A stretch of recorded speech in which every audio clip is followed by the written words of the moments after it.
Okay, അപ്പം B B എൻ്റെ second sem financial അക്കൗണ്ടിങ്ങിലെ 6th ചാപ്റ്ററാണ് accounting for bonus and right issue എന്ന് പറയുന്നത്. നമുക്ക് നോക്കാം എന്താണ് bonus and right issue, bonus issue and right issue എന്ന്. അപ്പോൾ ഈ ചാപ്റ്ററിൽ നമുക്ക് ബോണസുമായി ബന്ധപ്പെട്ട കാര്യങ്ങൾ, അതായത് ബോണസിൻ്റെ ഏതൊക്കെ സർക്കംസ്റ്റാൻസസിലാണ് നമ്മൾ ബോണസ് ഇഷ്യൂ ചെയ്യുന്നത്, അതുപോലെ തന്നെ ഒരു ബോണസ് ഷെയർ ഇഷ്യൂ ചെയ്യുന്നത് കൊണ്ടുള്ള എഫക്റ്റ്, അതുപോലെ തന്നെ എന്തൊക്കെയാണ് അഡ്വാൻറ്റേജസ്, ഡിസഡ്വാൻറ്റേജസ്, ദെൻ ബോണസ് കൊടുക്കുന്ന സമയത്ത് എന്തൊക്കെയാണ് ജേർണൽ എൻട്രീസ്, അതായത് അക്കൗണ്ടിങ് ട്രീറ്റ്മെൻറ്റ്സ് എങ്ങനെയൊക്കെയാണ്, അതേപോലെ തന്നെ റൈറ്റ് ഇഷ്യൂവിൻ്റെ കേസിലും അതുപോലെ ബോണസ് ഇഷ്യൂ അതുപോലെ തന്നെ റൈറ്റ് ഇഷ്യൂ തമ്മിലുള്ള ഡിഫറൻസ് കാര്യങ്ങളൊക്കെയാണ് നമുക്ക് ഈ ഒരു എൻ്റയർ ചാപ്റ്ററിൽ വരുന്നത്. അപ്പോൾ നമുക്ക് ഫസ്റ്റ് തന്നെ നോക്കാം accounting for bonus and right issue. A company sometimes issues additional shares to existing share holders.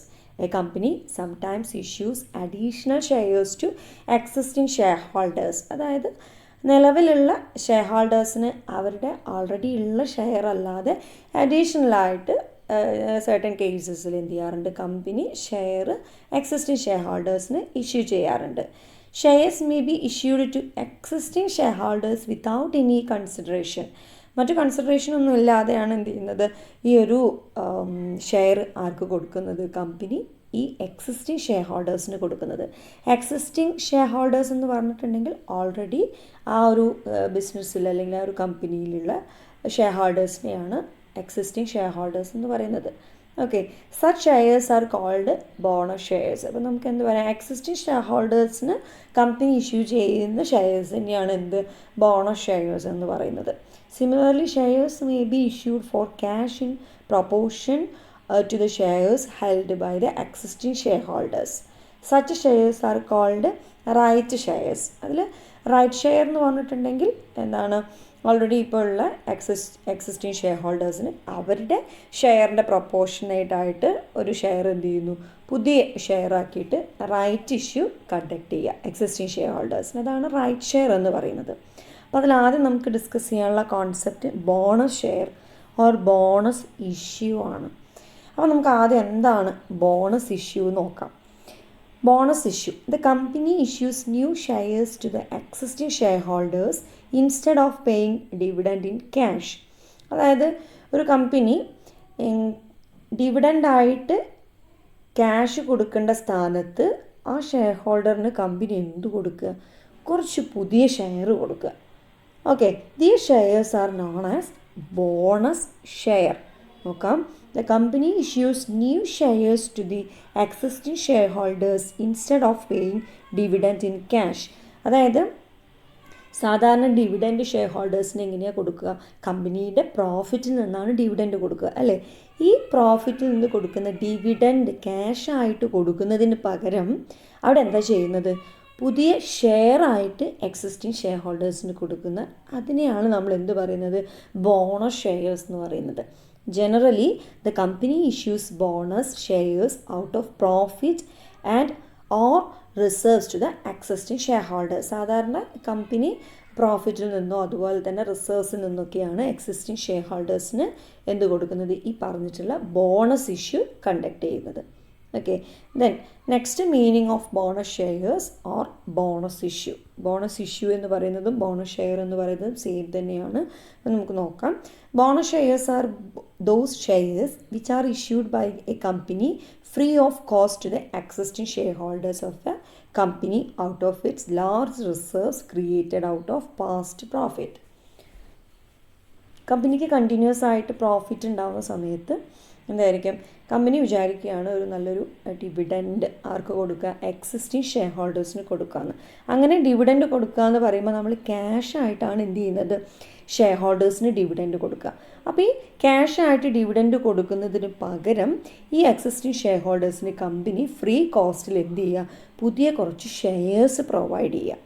അവിടെ എന്താണ്, ക്യാഷ് പേയ്മെൻറ്റ്, അതായത് കമ്പനിക്ക് ഡിവിഡൻഡായിട്ട് എക്സിസ്റ്റിംഗ് ഷെയർ ഹോൾഡേഴ്സിന് എന്ത് കൊടുക്കേണ്ടി വരില്ല, ക്യാഷ് കൊടുക്കേണ്ടി വരില്ല. അതിന് പകരം എന്താ കൊടുക്കുന്നത്, ഷെയർസ് ആണ്. Without paying cash the existing share holders get additional shares. അവർക്ക് ഡിവിഡൻഡ് ക്യാഷായി കിട്ടുന്നതിന് പകരം അവർക്ക് അവിടെ എന്താണ് കിട്ടുക? അഡീഷൻസ് ആയിട്ട് കുറച്ച് ഷെയറാണ് കിട്ടുക.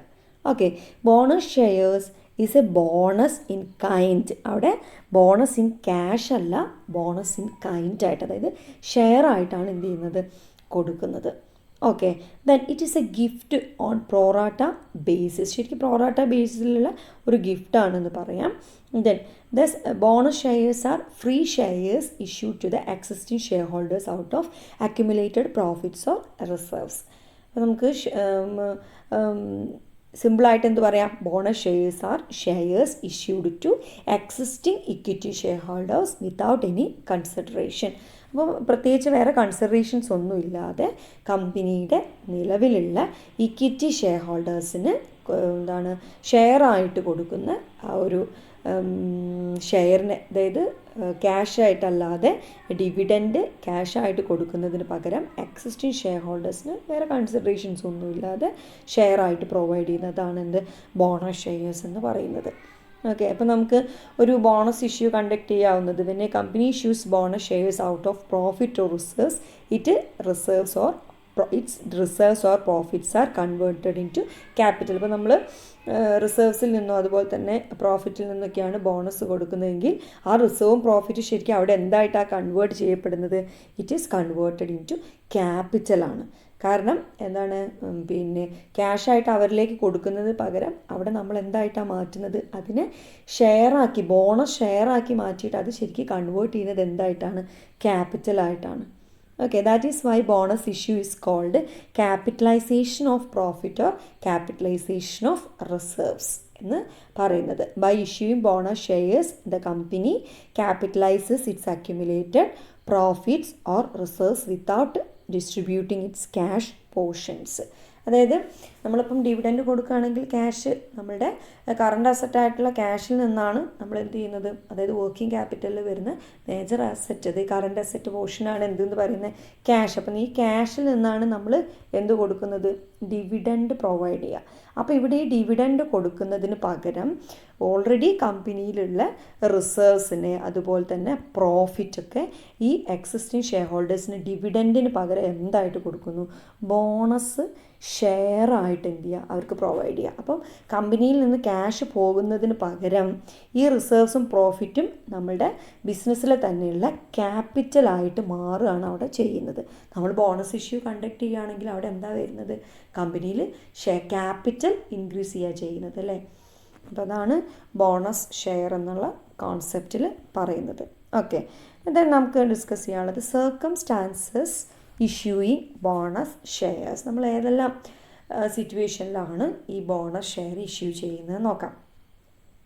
ഫസ്റ്റ് വരുന്നതാണ് when the company wishes to capitalise its huge undistributed profits or reserves built. അതായത് കമ്പനിക്ക് ഇപ്പം ഡിസ്ട്രിബ്യൂട്ട് ചെയ്യാത്ത ഒരുപാട് പ്രോഫിറ്റും റിസർവ്സ് ഒക്കെ ഉണ്ട് വിചാരിക്കും. അപ്പോൾ അങ്ങനെയാകുമ്പോൾ അവരെന്ത് ചെയ്യാണ്? കുറച്ച് പോർഷൻസ് എന്ത് ചെയ്യുക? ക്യാപിറ്റലൈസ് ചെയ്യാനായിട്ട് ആഗ്രഹിക്കുന്നുണ്ടെങ്കിൽ എന്ത് ചെയ്യാം? ബോണസ് ഷെയർ, അതായത് ബോണസ് ഇഷ്യൂ കണ്ടക്ട് ചെയ്താൽ മതി. കാരണം എന്താണ്? അവർക്ക് ഡിവിഡൻഡ് ആയിട്ട് കൊടുക്കുന്നതിന് പകരം ഈ പറഞ്ഞിട്ടുള്ള അൺഡിസ്ട്രിബ്യൂട്ടഡ് പ്രോഫിറ്റിൽ നിന്നും റിസർവ്സിൽ നിന്നും അവർക്ക് ബോണസ് ഷെയർ ഇഷ്യൂ ചെയ്യുക. അത് നമുക്ക് ക്യാപിറ്റലൈസ് ചെയ്യാനായിട്ടും കഴിയും. Okay, the next when the company has not sufficient cash reserves, it issues bonus shares without adversely affecting its working capital.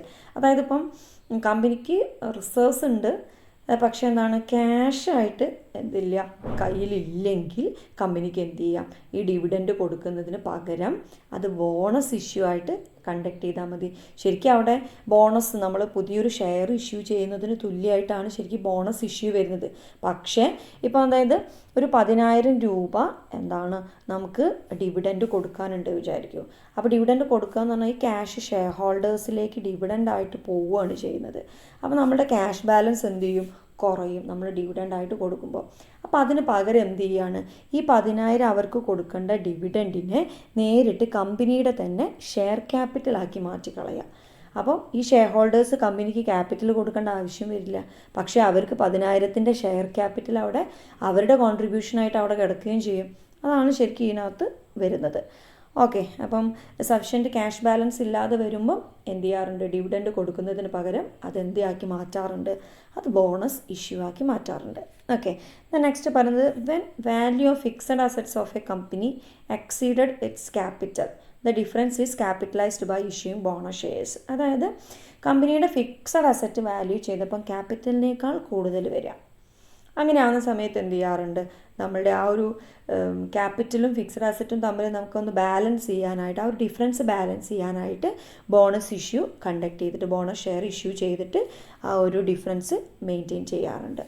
Okay, then next പറയുന്നത് the company may capitalize its reserves or profits by issuing bonus shares with a view to avoid problems such as demand by the workers for higher wage etc. അതായത് higher വേജിൽ നിന്നൊക്കെ, അതായത് workers ഇപ്പം കൂടുതൽ അവരുടെ വേജൊക്കെ കൂട്ടിക്കൊടുക്കണം എന്ന് പറയുക വിചാരിക്കും. കാരണം റിസർവ്സും പ്രോഫിറ്റൊക്കെ ഉണ്ടാവുമ്പം ഒരു ഹ്യൂജ് റിസർവ്സും പ്രോഫിറ്റൊക്കെ കമ്പനിക്ക് ഉണ്ടെന്ന് വിചാരിക്കും. അപ്പോൾ അത് വർക്കേഴ്സിന് അറിയാൻ പറ്റില്ല. അപ്പോൾ അവർ ഡിമാൻഡ് ചെയ്യുകയാണ്, ഞങ്ങൾക്ക് കൂടുതൽ വേജസ് വേണം എന്ന് പറയുക.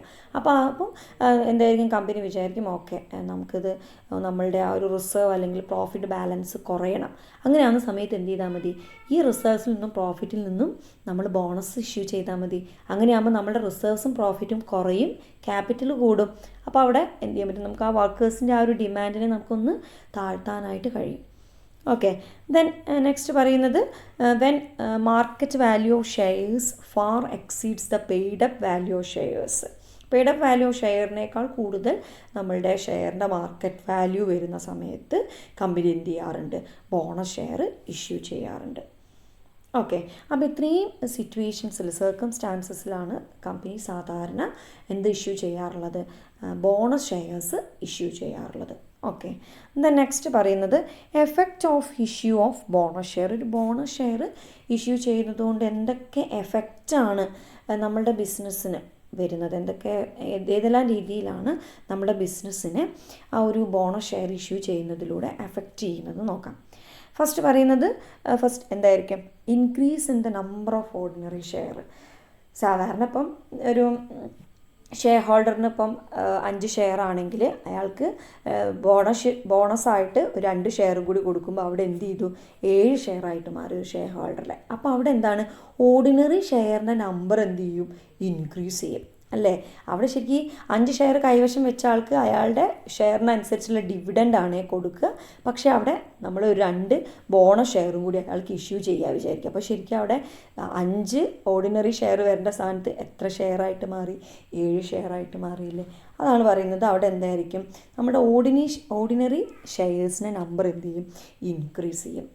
നെക്സ്റ്റ് പറയുന്നത് നെറ്റ്വർത്ത് ഈസ് അൺഅഫക്റ്റഡ്. അപ്പോൾ നമ്മുടെ നെറ്റ്വർത്തിന് അത് എഫക്റ്റ് ചെയ്യില്ല. കാരണം എന്താ, നമ്മൾ ഇപ്പോൾ നമ്മുടെ ഷെയർ നമ്മുടെ ബാലൻസ് ഷീറ്റിൽ ലാബിലിറ്റി സൈഡും ഉണ്ട്, അസറ്റ് സൈഡും ഉണ്ട് അല്ലേ. അപ്പോൾ ഈ ലാബിലിറ്റി സൈഡിൽ വരുന്നതാണ് എന്ത്, ക്യാപിറ്റലും അതിൽ തന്നെ വരുന്ന റിസർവ്സ് ആയിട്ട് വരുന്ന ഐറ്റം അല്ലേ. അപ്പോൾ ഈ റിസർവ്സിൽ നിന്ന് എടുത്തിട്ടാണ് നമ്മുടെ ക്യാപിറ്റൽ. അപ്പോൾ ക്യാപിറ്റൽ ഇപ്പോൾ ഒരു 50,000 ആണെന്ന് വിചാരിക്കും. ഫോർ എക്സാമ്പിൾ പറയുകയാണേ, ഇപ്പോൾ നിങ്ങൾക്ക് ലാബിലിറ്റിയിൽ ക്യാപിറ്റൽ ഒരു 50,000 ആണ്, റിസർവ്സ് വരുന്നത് ഒരു 20,000 ആണെന്ന് വിചാരിക്കും. അപ്പോൾ ഇതിൽ നിന്ന്, ഈ റിസർവ്സിൽ നിന്ന് ഒരു 10,000 രൂപ എടുത്തിട്ടാണ് എന്ത് ചെയ്യുന്നത്, ബോണസ് ഇഷ്യൂ കണ്ടക്ട് ചെയ്യുന്നത് വിചാരിക്കും. അപ്പോൾ അങ്ങനെയാണ് ഇവിടെ ഒരു 10,000 കൂടും അല്ലേ, പകരം ഇവിടുന്ന് ഒരു 10,000 കുറഞ്ഞ് പിന്നെ ഈ ഒരു 10,000 ഉണ്ടാവുള്ളൂ. അപ്പോൾ നമ്മളുടെ ഒരു നെറ്റ്വർത്ത് നോക്കുന്ന സമയത്ത് ക്യാപിറ്റൽ പ്ലസ് റിസർവ് സെയിം തന്നെയായിരിക്കും, അതിലൊരു മാറ്റം വരില്ല. ഓക്കെ, ആദ്യം 50,000 പ്ലസ് 20,000 70,000 ആയിരുന്നു. അപ്പോൾ ഇവിടെ നോക്കുക, നമ്മൾ ഈ 20,000-ലുള്ള 10,000 നമ്മൾ ബോണസ് ഇഷ്യൂ കണ്ടക്ട് ചെയ്തപ്പോൾ ഷെയർ ക്യാപിറ്റൽ അവിടെ കൂടി. കാരണം ബോണസ് ഇഷ്യൂ എന്ന് പറഞ്ഞാൽ പുതിയ എക്സിസ്റ്റിംഗ് ഷെയർ ഹോൾഡേഴ്സിന് ഷെയറായിട്ട് കൊടുക്കുക. അപ്പോൾ അവിടെ 60,000 ആയി, റിസർവ്സ് 10,000, രണ്ടും കൂടി ആഡ് ചെയ്താൽ 60,000 പ്ലസ് 10,000 എന്ത് തന്നെയാണ്, 70,000. അവിടെ നെറ്റ്വർത്തിന് എന്ത് ചെയ്യില്ല, ഒരെഫക്റ്റും വരുന്നില്ല. അതായത് നോക്കാം, the total net worth remains unaffected because share capital is increased and reserves are reduced by the same amount. അവിടെ നമ്മുടെ ആ നെറ്റ്വർത്തിൽ എന്ത് വരുന്നില്ല, അങ്ങോട്ടും ഇങ്ങോട്ടും എമൗണ്ട് മാറുന്നേ ഉള്ളൂ, നെറ്റ്വർത്തിൽ ഒരു എഫക്റ്റും വരുന്നില്ല.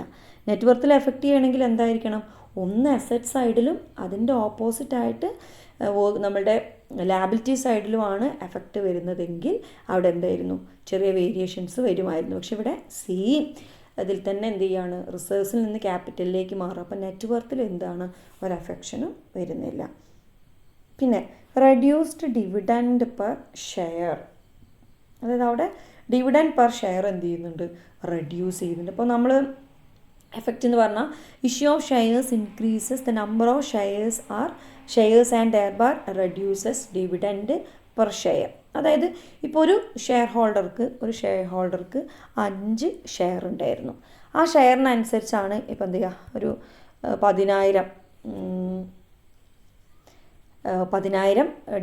പ്രോഫിറ്റ് ഉണ്ട് വിചാരിക്കും. അതേപോലെ തന്നെ വേറൊരു ഷെയർ ഹോൾഡർക്ക് എന്താണ് 5 ഷെയർസ് കൈവശം വെച്ചിട്ടുണ്ട്. അപ്പോൾ ഇവർക്ക് നമ്മൾ എന്ത് ചെയ്യും, ഈ 10,000 വെച്ചിട്ടാണ് എന്ത് ചെയ്യുക, നമ്മൾ ഡിസ്ട്രിബ്യൂട്ട് ചെയ്യുക. അതേപോലെ ഇവിടുന്ന് നമ്മളിപ്പം നമ്പർ ഓഫ് ഷെയർസ് ഇൻക്രീസ് ചെയ്യുകയാണെങ്കിൽ ഇവിടെ ഡിവിഡൻഡ് എന്തായിരിക്കും, ഡിവിഡൻഡ് പെർ ഷെയർ എന്ത് ചെയ്യും, റെഡ്യൂസ് ചെയ്യും. അതായത് 5 ഷെയറിന് 10,000 രൂപ ഡിസ്ട്രിബ്യൂട്ട് ചെയ്യുമ്പോഴും 7 ഷെയറിന് 10,000 രൂപ ഡിസ്ട്രിബ്യൂട്ട് ചെയ്യുമ്പോഴും അവിടെ ഡിവിഡൻഡ് പെർ ഷെയർ എന്തായിരിക്കും, കുറയും. അപ്പോൾ അവിടെ വരുന്ന വേറൊരു എഫക്റ്റാണ് എന്ത്, reduced dividend per share.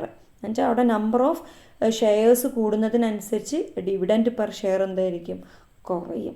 Okay, next പറയുന്നത് no effect on the asset. അതിപ്പോൾ നമ്മൾ നെറ്റ് വർത്ത് എഫക്റ്റ് പറഞ്ഞ പോലെ തന്നെയാണ്. എന്താണ് അവിടെ ഷെയർ ഹോൾഡേഴ്സിന് എന്താണ് നമ്മുടെ ക്യാഷ് ആയിട്ടല്ല കൊടുക്കുന്നത്. അതായത് ഡിവിഡൻഡ് കൊടുക്കുമ്പോൾ അസറ്റിനെ എഫക്റ്റ് ചെയ്യും. കാരണം എന്താ, ക്യാഷ് ആയിട്ടാണ് ഡിവിഡൻഡ് കൊടുക്കുക. ഇവിടെ പക്ഷേ നമ്മൾ എന്താ ചെയ്യുന്നത്, പുതിയ ഷെയർ ആയിട്ടാണ് ഇഷ്യൂ ചെയ്യുന്നത്. അപ്പോൾ അവിടെ നമ്മുടെ അസറ്റ് സൈഡിന് ഒരു എഫക്റ്റും വരുന്നില്ല. When bonus shares are issued to shareholders they pay no money to the company. Therefore the asset side of the balance sheet remain unaffected. അതായത് ഇപ്പം അല്ലെങ്കിൽ ഇനിയിപ്പം വേറൊരു കാര്യം പറയുകയാണെങ്കിൽ, നമ്മൾ സാധാരണ പുതിയ ഷെയർ ഇഷ്യൂ ചെയ്യുമ്പം എന്താണ്, ഇപ്പം ലാബിലിറ്റി സൈഡ്, അസറ്റ് സൈഡ്, പുതിയ ഷെയർ ഇഷ്യൂ ചെയ്യുന്ന സമയത്ത് ഇപ്പോൾ ഒരു 10,000 രൂപയുടെ ഷെയറാണ് ഇഷ്യൂ ചെയ്തത്. അപ്പം നമുക്ക് അത് നമ്മൾ സബ്സ്ക്രൈബ് ചെയ്തു. അപ്പം ക്യാപിറ്റൽ 10,000 വരും. അതേപോലെ തന്നെ നമുക്ക് ക്യാഷ് ആയിട്ടാണ് 10,000 കിട്ടുക, അല്ലേ? അപ്പോൾ അവിടെ ലാബിലിറ്റിയിലും 10,000-ൻ്റെ എഫക്റ്റ് വന്നു, അസറ്റിലും 10,000-ൻ്റെ എഫക്റ്റ് വന്നു, അല്ലേ? നേരെ മറിച്ച് നമ്മൾ ഡിവിഡൻഡ് കൊടുക്കുന്നില്ല.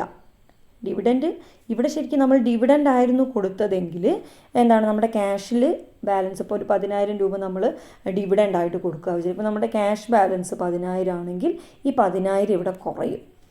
ഓക്കെ, അവിടെ അസറ്റിന് എഫക്റ്റ് വന്നു. പക്ഷെ നേരെ മറിച്ച് ഇവിടെ നോക്കുക, നമ്മൾ ബോണസ് ഇഷ്യൂ ചെയ്യുന്ന സമയത്ത് നമ്മളുടെ ക്യാപിറ്റൽ ഇൻക്രീസ് ചെയ്യും. ഒന്നുകിൽ പ്രോഫിറ്റിൽ നിന്ന് അല്ലെങ്കിൽ റിസർവ്സിൽ നിന്ന് എടുത്തിട്ടാണ് നമ്മൾ എന്ത് ചെയ്യുന്നത്, ബോണസ് ഇഷ്യൂ കണ്ടക്ട് ചെയ്യുന്നത്. അപ്പോൾ ശരിക്കും ബോണസ് ഇഷ്യൂ കണ്ടക്ട് ചെയ്യുക എന്ന് പറഞ്ഞാൽ പുതിയതായിട്ട് ഷെയർ ഹോൾഡേഴ്സ് എന്ത് ചെയ്യുന്നില്ല, ക്യാപിറ്റൽ കോൺട്രിബ്യൂട്ട് ചെയ്യാനായിട്ടുള്ള ക്യാഷ് ആർക്ക് കൊടുക്കുന്നില്ല, കമ്പനിക്ക് കൊടുക്കുന്നില്ല.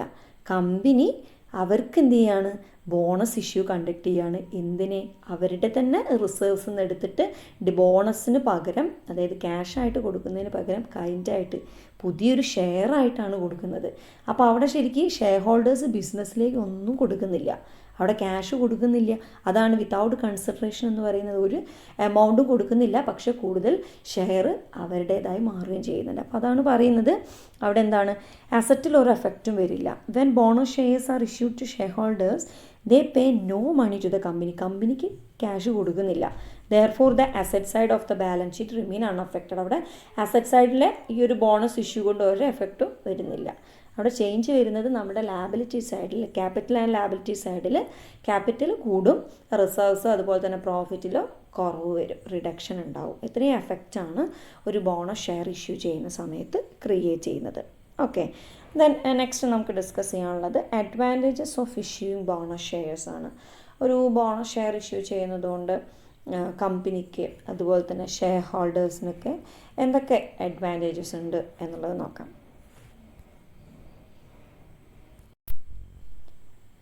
ഓക്കെ, അപ്പോൾ നമുക്ക് ആദ്യം advantages of issuing bonus shares നോക്കാം. എന്തൊക്കെയാണ് ബോണസ് ഷെയർ ഇഷ്യൂ ചെയ്തതിലുള്ള advantages to the share holders. കമ്പനിയുടെ ഷെയർ ഹോൾഡേഴ്സിന് എന്തൊക്കെ അഡ്വാൻറ്റേജസ് ആണ് നോക്കാം. ഫസ്റ്റ് തന്നെ എന്താണ്, ക്യാഷ് കൊടുക്കാതെ തന്നെ എന്ത് ചെയ്യുകയാണ്, ഷെയർ ഹോൾഡേഴ്സിന് കമ്പനിയുടെ ഷെയർസ് കിട്ടുകയാണ്. Share holders get additional shares without paying cash for it. സാധാരണ ഒരു കമ്പനിയുടെ ഷെയർ ഹോൾഡർ ആവുന്നത് എങ്ങനെയാണ്, കമ്പനിയുടെ ഷെയർ വാങ്ങിയിട്ട്, അതായത് തിരിച്ച് കമ്പനിയിലേക്ക് ഓരോ പോർഷനായിട്ട് ക്യാഷ് കൊടുക്കുമ്പോഴാണ് ആ കമ്പനിയുടെ ഷെയർ വാങ്ങിയിട്ട് ഷെയർ ഹോൾഡറായി മാറുന്നത്. ഇവിടെ എക്സിസ്റ്റിംഗ് ഷെയർ ഹോൾഡേഴ്സിന് ഡിവിഡൻറ്റിന് പകരം എന്ത് ചെയ്യുകയാണ്, അഡീഷണലായിട്ട് അവർക്ക് എന്താ, പുതിയ ഷെയർ ഇഷ്യൂ ചെയ്യുകയാണ് ചെയ്യുന്നത്. അപ്പോൾ അതാണ് ബോണസ് ഷെയർ എന്ന് പറയുന്നത്, അല്ലേ? ബോണസ് ഇഷ്യൂ ആണ് കണ്ടക്ട്. അതുകൊണ്ട് അവർക്ക് എന്ത് ചെയ്യേണ്ട, ക്യാഷ് കൊടുക്കാതെ തന്നെ അഡീഷണൽ ഷെയർ കിട്ടുകയാണ്. അതുപോലെ തന്നെ നെക്സ്റ്റ്, അതുകൊണ്ട് തന്നെ ഷെയർ ഹോൾഡേഴ്സിന് എന്ത് ചെയ്യേണ്ട, ഇൻകം ടാക്സ് കൊടുക്കേണ്ട ആവശ്യമില്ല ബോണസ് ഷെയറിൻ്റെ മുകളിൽ. Shareholders are not required to pay income tax on bonus shares. Then, when the market price of share increases, the shareholder can earn profits by selling it. അതായത് ഇപ്പം അവരുടെ കൈവശമുള്ള ഷെയറിൻ്റെ market price increase ചെയ്യുകയാണെങ്കിൽ അവർക്കത് വിറ്റിട്ട് എന്ത് ചെയ്യാം, profit earn ചെയ്യാവുന്നതാണ്. ഓക്കെ, ദ നെക്സ്റ്റ് പറയുന്നത്, the share holders will get increased dividend in future. ഫ്യൂച്ചറിൽ അവർക്ക് ഡിവിഡൻറ്റിൻ്റെ കിട്ടുന്നത് കൂടും. എന്തുകൊണ്ടാണ്, അവരുടെ കയ്യിൽ ഉള്ളതിലും കൂടുതൽ അവർ കൊടുത്ത ഷെയറിലും കൂടുതൽ അഡീഷണൽ ഷെയർസ് അവിടെ ക്രിയേറ്റ് ചെയ്യണം. അപ്പോൾ അവർക്ക് ഫ്യൂച്ചറിൽ എന്തായിരിക്കും, അവരുടെ ഡിവിഡൻറ്റ് ഇൻക്രിമെൻറ്റ് ഉണ്ടാവാനുള്ള ചാൻസ്. ഡിവിഡൻറ്റ് ഇൻക്രിമെൻറ്റ് വരുന്നത് എന്തുകൊണ്ടാണ്, this is because the number of shares held by the shareholders increases. Okay, then ഇത്രയാണ് ഷെയർ ഹോൾഡേഴ്സിന് വരുന്ന അഡ്വാൻറ്റേജസ് എന്ന് പറയുന്നത്. അങ്ങനെയാണെങ്കിൽ എന്തൊക്കെ അഡ്വാൻറ്റേജസ് ആണ് ഒരു കമ്പനിക്ക് ക്രിയേറ്റ് ചെയ്യുന്നത് നോക്കാം. To the company, it does not affect the liquidity or working capital of the company. ഒരു കമ്പനിയുടെ ലിക്വിഡിറ്റി പൊസിഷനെയോ അതേപോലെ തന്നെ വർക്കിംഗ് ക്യാപിറ്റലിനെയോ എന്ത് എഫക്റ്റ് ചെയ്യുന്നില്ല, ഈ ബോണസ് ഇഷ്യൂ എഫക്റ്റ് ചെയ്യുന്നില്ല. കാരണം എന്താ വെച്ചാൽ നമ്മൾ ക്യാഷ് അതിൽ നിന്ന് എടുക്കുന്നേ ഇല്ല. ഇപ്പം നമ്മുടെ ക്യാഷ് എടുത്തിട്ട്, അതായത് ഡിവിഡൻറ്റ് കൊടുക്കുകയാണെങ്കിൽ നമ്മുടെ ക്യാഷ് കുറയും, വർക്കിംഗ് ക്യാപിറ്റലിനെ അത് എഫക്റ്റ് ചെയ്യും. കാരണം കറണ്ട് അസറ്റാണല്ലേ ക്യാഷ്, ലിക്വിഡ് അസറ്റാണല്ലേ ക്യാഷ്. അപ്പോൾ എന്താണ്, നമ്മൾ ഡിവിഡൻ്റായിട്ട് കൊടുക്കുന്നത് എന്താണ്, പുതിയ ഷെയറാണ്. ബോണസ് ഇഷ്യൂ ആണ് ചെയ്യുന്നത്, അവിടെ ബോണസ് ഷെയർസാണ് ഇഷ്യൂ ചെയ്യുന്നത്. അപ്പോൾ അവിടെ എന്ത് എഫക്റ്റ് ചെയ്യുന്നില്ല. ഈ ഒരു ബോണസ് ഇഷ്യൂ എന്ന് പറയുന്നത് കമ്പനിയുടെ ലിക്വിഡിറ്റി പൊസിഷനെയോ വർക്കിംഗ് ക്യാപിറ്റലിനെയോ എന്ത് ചെയ്യുന്നില്ല, എഫക്റ്റ് ചെയ്യുന്നില്ല. Okay, then cost of issue of bonus shares is negligible. അത് നമുക്ക് കമ്പനിക്ക് വേണമെങ്കിൽ എന്ത് ചെയ്യാം, ഈ ഒരു ബോണസ് ഇഷ്യൂവിൽ വരുന്ന കോസ്റ്റിനെ ഉപേക്ഷിക്കാവുന്ന, നെഗ്ലിജ് ചെയ്യാനായിട്ട് കഴിയാവുന്നതാണ്. അതത്ര വലിയ പ്രശ്നമൊന്നുമില്ല, തുച്ഛമായിട്ടുള്ള കോസ്റ്റൊക്കെ ഉണ്ടാവുള്ളൂ. ഓക്കെ, ദ നെക്സ്റ്റ് പറയുന്നത്, it increases the credit worthiness and goodwill of the company. കമ്പനിയുടെ ക്രെഡിറ്റ് വർത്തിനെസ്സും ഗുഡ് വില്ലും ഇൻക്രീസ് ചെയ്യാനുള്ള ഒരു ചാൻസാണ് എന്ത് ചെയ്യുന്നത്, ബോണസ് ഇഷ്യൂയിലൂടെ ക്രിയേറ്റ് ചെയ്യുന്നത്. ദെൻ നെക്സ്റ്റ് പറയുന്നത്, no tax is payable on issue of bonus shares. Bonus shares issue ചെയ്യുന്നതിൽ ടാക്സ് പേയ്മെൻറ്റ് എന്ത് ചെയ്യില്ല, ഇൻക്ലൂഡ് ചെയ്യില്ല. ഓക്കെ, അപ്പോൾ ഇത്രയാണ് ബോണസ് ഷെയർ ഇഷ്യൂ ചെയ്യുന്നതുകൊണ്ട് കമ്പനിക്കും അതേപോലെ തന്നെ ഷെയർ ഹോൾഡേഴ്സിനുള്ള അഡ്വാൻറ്റേജസ് എന്ന് പറയുന്നത്. ദെൻ നെക്സ്റ്റ്, എന്തൊക്കെയാണ് ഒരു ബോണസ് ഷെയർ ഇഷ്യൂ ചെയ്യുന്നതിലൂടെയുള്ള ഡിസഡ്വാൻറ്റേജസ് എന്ന് നോക്കാം. Okay, next, disadvantages of issuing bonus shares to the shareholders. അപ്പോൾ എന്തൊക്കെയാണ് ഷെയർ ഹോൾഡേഴ്സിന് എന്തൊക്കെ ഡിസഡ്വാൻറ്റേജസ് ആണെന്ന് നോക്കാം. അതിൽ ഫസ്റ്റ് പറയുന്നതാണ്, പിന്നെ ഇപ്പം നമ്മൾ ഒരുപാട് ഷെയർ ഹോൾഡേഴ്സ് ഉണ്ടെങ്കിൽ അവർക്ക് ഡിവിഡൻറ്റിന് പകരം ബോണസ് ഇഷ്യൂ ആണ്, ബോണസ് ഷെയർ ആണ് ഇഷ്യൂ ചെയ്യുന്നതെങ്കിൽ അവിടെ എന്തായിരിക്കും, ഒരുപാട് ആളുകൾക്ക് ഒരുപാട് ഷെയർസ് ഉണ്ടാവും. അപ്പോൾ നമ്മൾ പ്രോഫിറ്റ് ഡിവിഡൻ്റായിട്ട് പിന്നീട് ഇപ്പം ബോണസ് ഇഷ്യൂ കണ്ടക്ട് ചെയ്യുക, അപ്പം ഷെയർസ് കൊടുക്കുക. അപ്പോൾ അടുത്തത് നമ്മൾ ഡിവിഡൻറ്റ് ഡിസ്ട്രിബ്യൂട്ട് ചെയ്യുന്ന സമയത്ത് ഓരോ ഷെയറിനും കൊടുക്കേണ്ട ഡിവിഡൻറ്റിൻ്റെ പോർഷൻ എന്തായിരിക്കും, കുറയും. അത് ഷെയർ ഹോൾഡേഴ്സിനെ സംബന്ധിച്ചിടത്തോളം അവർക്ക് എന്താണ്, പിന്നെ എന്നുവെച്ചാൽ ഒരാളെ വെച്ച് നോക്കുമ്പോൾ ആ ഒരാൾക്ക് മാത്രമല്ല, ഉള്ള എക്സിസ്റ്റിംഗ് ഷെയർ ഹോൾഡേഴ്സിനൊക്കെ ഡിവിഡൻറ്റിന് പകരം എന്ത് കൊടുത്തിട്ടുണ്ടാവും, ബോണസ് ഷെയർ കൊടുത്തിട്ടുണ്ടാവും. അപ്പോൾ അവർക്കൊക്കെ നമ്പർ ഓഫ് ഷെയർസ്, അതായത് അവരുടെ കൈവശമുള്ള ഷെയർസിൻ്റെ എണ്ണം കൂടിയിട്ടുണ്ടാവും. അപ്പോൾ അതിനനുസരിച്ച് അത്രയും ഷെയർസിന് ആണ് നമ്മൾ എന്ത് ചെയ്യുന്നത്, നമ്മളുടെ ഡിവിഡൻറ്റ് അത് പ്രോഫിറ്റ് ഡിവിഡൻ്റായിട്ട് ഡിസ്ട്രിബ്യൂട്ട് ചെയ്യുക. അപ്പോൾ അങ്ങനെയാകുന്ന സമയത്ത് ഡിവിഡൻറ്റ് പെർ ഷെയർ എന്തായിരിക്കും, റെഡ്യൂസ് ചെയ്യും. When a company issues bonus shares, its total profits, which do not usually increase, will have to be distributed over a large number of shares. Hence, dividend per share is reduced. Thus the shareholders do not gain actually. അപ്പോൾ ശരിക്കും പറയുകയാണെങ്കിൽ അവർക്ക് എന്തായിരിക്കും, അങ്ങനെ ഒരു bonus share കിട്ടിയതുകൊണ്ട് ഷെയറിൻ്റെ എണ്ണം കൂടി, പക്ഷേ എന്തായിരിക്കും, ഉള്ള പ്രോഫിറ്റിൽ നിന്ന് ആ ഉള്ള പ്രോഫിറ്റേ എന്ത് ചെയ്യുള്ളൂ, ഡിസ്ട്രിബ്യൂട്ട് ചെയ്യുള്ളൂ. ആ പ്രോഫിറ്റ് ഡിസ്ട്രിബ്യൂട്ട് ചെയ്യുന്ന സമയത്ത് ഇപ്പം നമ്പർ ഓഫ് ഷെയർസ് കുറവായിരുന്നു, എല്ലാവരുടെ അടുത്തും ആ നമ്പർ ഓഫ് ഷെയർ കുറവായിരിക്കും ഷെയർ ഹോൾഡേഴ്സിൻ്റെ അടുത്ത്. അപ്പോൾ അവർക്ക് ഉള്ള ഷെയറിന് കൂടുതൽ ഡിവിഡൻഡ് കിട്ടുമായിരുന്നു. ഇപ്പോൾ എല്ലാവർക്കും ബോണസ് ഷെയർ ഒരു വ്യക്തിക്ക് മാത്രമല്ല, എല്ലാ എക്സിസ്റ്റിംഗ് ഷെയർ ഹോൾഡേഴ്സിനും ബോണസ് ഷെയർ കൊടുക്കുന്നുണ്ട്.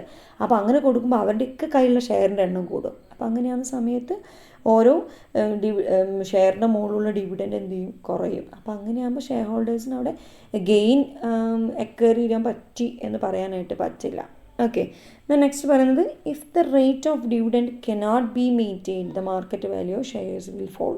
അപ്പോൾ അങ്ങനെ ഒരു നല്ലൊരു ഡിവിഡൻഡ് റേറ്റ് നമുക്ക് കമ്പനിക്ക് മെയിൻറ്റെയിൻ ചെയ്യാൻ പറ്റിയിട്ടില്ലെങ്കിൽ ഷെയറിൻ്റെ വാല്യൂ മാർക്കറ്റിൽ എന്തായിരിക്കും, കുറയും. അങ്ങനെ കുറയുന്ന സമയത്ത് ഷെയർ ഹോൾഡേഴ്സിന് എന്ത് ചെയ്യാൻ പറ്റില്ല, ഇൻ കേസ് അവരുടെ ഷെയർ വേറെ ആൾക്ക് വിറ്റിട്ട് അത് ഡിസ്പോസ് ചെയ്യാൻ വിചാരിച്ചാൽ പെട്ടെന്ന് എന്ത് ചെയ്യാൻ പറ്റില്ല. എന്നുവെച്ചാൽ മാർക്കറ്റ് വാല്യൂ കുറഞ്ഞിട്ടുണ്ടെങ്കിൽ ആരും അതെന്ത് ചെയ്യില്ല, വാങ്ങിക്കില്ല. കാരണം ഡിവിഡൻഡ് ഒക്കെ കുറവായിരിക്കും. അതുകൊണ്ടായിരിക്കും മാർക്കറ്റ് വാല്യൂ കുറയുന്നത്. When the market value of shares falls the shares held by a shareholder cannot be disposed of so easily. അയാൾക്ക് പെട്ടെന്ന് അത് എന്ത് ചെയ്യാൻ പറ്റില്ല, ഡിസ്പോസ് ചെയ്യാനായിട്ട് കഴിയില്ല. കാരണം മാർക്കറ്റ് വാല്യൂ ആ ഷെയറിന് എന്താണ്, കുറവാണ്. ഓക്കെ, ദെൻ പിന്നെ പറയുന്നത് ഇപ്പം കുറേ ഷെയർ കയ്യിലുണ്ടാകുമ്പോൾ അതൊരു സ്പെക്കുലേഷൻ, ഊഹക്കച്ചവടം എൻകറേജ് ചെയ്യാനുള്ളൊരു ചാൻസ് കൂടുതലാണ്. അപ്പോൾ അതിൻ്റെ എന്താണ്, മാർക്കറ്റ് ഫ്ലക്ച്വേഷൻസ് ക്രിയേറ്റ് ചെയ്യാനുള്ളൊരു ചാൻസാണ് അവിടെ ഉണ്ടാകുന്നത്. അപ്പോൾ ഇത്രയാണ് ഷെയർ ഹോൾഡേഴ്സിനെ സംബന്ധിച്ചിടത്തോളം ബോണസ് ഇഷ്യൂവിൽ ക്രിയേറ്റ് ചെയ്യുന്ന ഡിസഡ്വാൻറ്റേജസ് എന്ന് പറയുന്നത്. നെക്സ്റ്റ് നമുക്ക് കമ്പനിക്ക് എന്തൊക്കെയാണ് ഡിസഡ്വാൻറ്റേജസ് എന്ന് നോക്കാം. ഓക്കെ, കമ്പനിക്ക് വരുന്ന ഡിസഡ്വാൻറ്റേജ് എന്ന് പറയുന്നത് ഇപ്പം നമ്മൾ പറഞ്ഞു, ഇപ്പം മാർക്കറ്റ് വാല്യൂ കുറയാനുള്ള ചാൻസ് ഉണ്ടെന്ന്. അപ്പോൾ അത് പിന്നെ എന്താണ്, ഒരു കമ്പനിയുടെ റെപ്യൂട്ടേഷനെ എഫക്റ്റ് ചെയ്യുന്ന കാര്യമാണ്. അതായത് നമ്മൾ കൃത്യമായിട്ട് ഡിവിഡൻഡ് മെയിൻറ്റെയിൻ ചെയ്തില്ലെങ്കിൽ അവിടെ എന്തായിരിക്കും, പിന്നെ ആ കമ്പനിയുടെ ഷെയറിൻ്റെ മാർക്കറ്റ് വാല്യൂ കുറയും. അങ്ങനെ മാർക്കറ്റ് വാല്യൂ കുറയുമ്പം ഷെയർ ഹോൾഡേഴ്സിനെ എഫക്റ്റ് ചെയ്യുന്ന പോലെ തന്നെ കമ്പനിയുടെ റെപ്യൂട്ടേഷനെ എഫക്റ്റ് ചെയ്യുന്ന ഒരു കാര്യമാണത്. കാരണം ആ കമ്പനിയുടെ ഷെയറിൻ്റെ വാല്യൂ കുറയുക എന്ന് പറഞ്ഞിട്ടുണ്ടെങ്കിൽ അതെന്തായിരിക്കും, കമ്പനിയുടെ റെപ്യൂട്ടേഷനെ എഫക്റ്റ് ചെയ്യും. അതൊരു ഡിസഡ്വാൻറ്റേജ് ആണ്. അത് market value of shares may fall if the rate of dividend is not maintained. As a result the company's reputation may suffer. Okay, the next പറയുന്നത് ഇഫ് എൻകറേജസ് അൺഡിസൈറബിൾ സ്പെക്കുലേഷൻ. നമ്മൾ പറഞ്ഞു സ്പെക്കുലേഷനുള്ള chance അവിടെ എന്തായിരിക്കും, കൂടുതലായിരിക്കും. അപ്പോൾ അത് കമ്പനിക്ക് എന്താണ്, ഒരു ഡിസഡ്വാൻറ്റേജ് ആയിട്ട് ക്രിയേറ്റ് ചെയ്യുന്നതാണ്. അതേപോലെ തന്നെ നമുക്ക് ഫ്യൂച്ചറിലുള്ള പ്രോഫിറ്റ് എന്ത് ചെയ്യാൻ സാധ്യതയുണ്ട്, കുറയാനുള്ള ചാൻസ് ഉണ്ട്. It reduces accumulated profit earned in past years. അതേപോലെ തന്നെ നമ്മൾ പുതിയതായിട്ടൊരു ബോണസ് ഇഷ്യൂ ഒക്കെ കണ്ടക്ട് ചെയ്യുമ്പം ചിലപ്പോൾ അതിന് സ്റ്റാമ്പ് ഡ്യൂട്ടിയോ അതേപോലെ തന്നെ പ്രിൻറ്റിങ് സ്റ്റേഷനറി എക്സ്പെൻസസ് ക്രിയേറ്റ് ചെയ്യാനുള്ള ചാൻസ് ഉണ്ട്. അത് എന്താണ്, കമ്പനിയുടെ അടുത്ത് വരുന്ന ചിലവാണല്ലോ. അപ്പോൾ അതും ഒരു ഡിസഡ്വാൻറ്റേജ് ആയിട്ട് പറയുന്നത്. അപ്പോൾ ഇത്രയാണ് ഒരു കമ്പനിയെ സംബന്ധിച്ചിടത്തോളം ബോണസ് ഷെയർ ഇഷ്യൂ ചെയ്യുന്നതിലുള്ള ഡിസഡ്വാൻറ്റേജസ് എന്ന് പറയുന്നത്. ഓക്കെ, ദെൻ നമുക്ക് നെക്സ്റ്റ് ഡിസ്കസ് ചെയ്യാനുള്ളത് conditions for issue of bonus shares ആണ്. നമുക്ക് അടുത്ത വീഡിയോയിൽ ഡിസ്കസ് ചെയ്യാം.